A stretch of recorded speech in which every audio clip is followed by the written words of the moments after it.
So, I wasn't going to originally make a commentary about Mr. Hanky the Christmas Poop. I mean, PewDiePie! Sorry, they sound exactly the fucking same to me. Anyways, I wasn't going to make a commentary about this story because it would sound way too much like my previous video on the hashtag YouTube party is over regarding advertisers pulling their names off of edgy content. Link in the description in case you haven't seen it yet.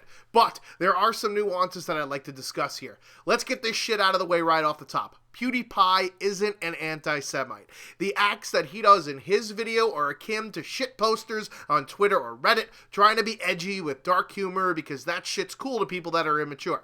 However, Disney's Maker Studios and YouTube Red aren't the bad guys for dropping him like a bad habit because some of his stuff hovers around the quote-unquote line with regard to content that mainstream people would deem acceptable or something that they'd want to watch. Quick background for people that don't know, PewDiePie was let go of Maker Studios and YouTube Red due to several videos in which he has Nazi references, and the latest one, which was actually posted over a month ago on January 11th, where he paid some guys to make a video holding up a sign that said "Death to All Jews" written on it for a website called Fiverr that you could pay $5 to have someone do or say anything that you wish. Now, if you take the context of these videos, one can clearly see that PewDiePie himself isn't anti-Semitic, but he's using the props to illustrate a point, especially on the Fiverr video. I mean, just listen to the video for yourself. I am sorry. I didn't think they would actually do it. I feel partially responsible, but I didn't think they would actually do it. Does that really sound like somebody who's anti-Semitic? He's clearly trying to show that people would do ridiculous, offensive shit for as little as $5. If he actually was anti-Semitic, his reaction would be proud and not, holy shit, oh my god, I can't believe that just fucking happened. In the eyes of his sponsors, however, the context doesn't give him a pass. Advertisers don't want to be associated with people whose content walks that fine line between acceptable and offensive. They don't want to be connected in any way, shape, or form to a video that has the words "Death to All Jews" on a sign, even if it's to make a point about the absurdity of Fiverr.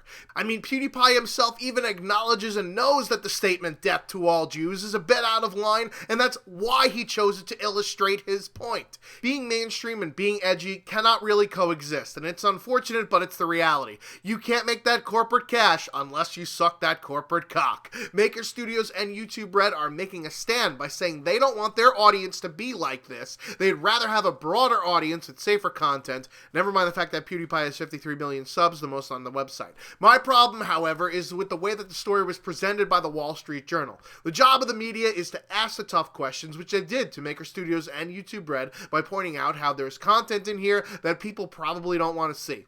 However, if you watch the video in the article, and I can't read the entire article because I'm not a subscriber, they portray PewDiePie's videos themselves as anti-Semitic, and they even point out that a website which has celebrated the videos in question, which is the #1 hate site in America according to the Southern Poverty Law Center, thus, despite the context of the PewDiePie videos, they clearly stoke the flames of hate speech. That type of mental gymnastics is absolutely ab-fucking-surd to me, because hate groups take what you say out of context as a dog whistle for others is not the fault of PewDiePie whatsoever. The Wall Street Journal should be doing the research and asking the tough questions on shady practices of companies and individuals, but they shouldn't mischaracterize or skew their findings to fit the outcome that they desire. The evidence in the videos themselves is enough to have sponsors question whether they want this type of borderline content without labeling PewDiePie as an anti-Semite and saying that the apologies can mask the original message, which is still celebrated by hate groups.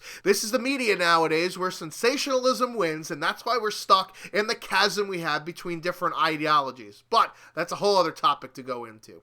Anyways, if you want to ride the gravy train, you gotta purchase a ticket, and those tickets are only available for those that want to toe the company line and stay in line with their brand. PewDiePie does and says some things that mainstream audiences probably wouldn't like, so that's why he was dropped from Maker Studios and YouTube Red. But PewDiePie isn't anti-Semitic. And the Wall Street Journal should do better than that. I've been The Schwantz27, out like Michael Flynn. Until next time.